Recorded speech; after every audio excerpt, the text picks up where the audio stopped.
ఏంటంటే జగన్ ఎప్పుడన్నా సరే ఒక్కసారి మీ సతీమణి మేడం భారతి గారిని అడగండి.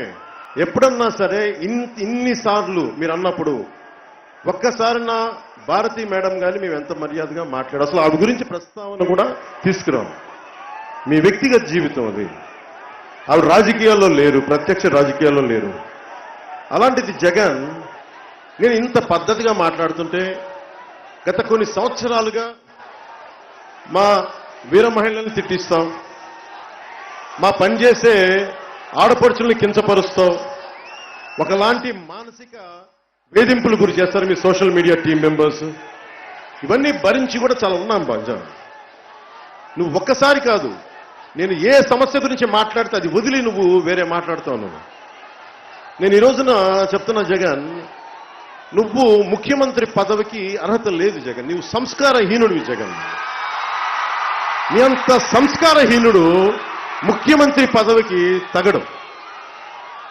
పెళ్ళాం అని మాట్లాడతావేంటి జగన్ నువ్వు?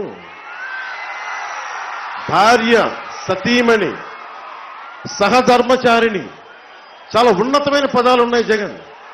ఒక మామూలు గృహిణి, ఇంట్లో కూర్చొని పిల్లల్ని పెంచుకునే ఒక గృహిణిని ఇంత నీచంగా జగన్ చిన్నపిల్లల ఒక ప్రోగ్రాంలో ఎంత నీచపు స్థాయి అంటే జగన్ ఒక ముఖ్యమంత్రిగా దిగజారిపోయే జగన్ నువ్వు. ఇంత నీచత్వానికి నువ్వు వెళ్ళిపోతావు నేను అనుకోలేదు జగన్. నేను అంత నీచత్వం, అంత సంస్కారహీనుడు జగన్ నువ్వు.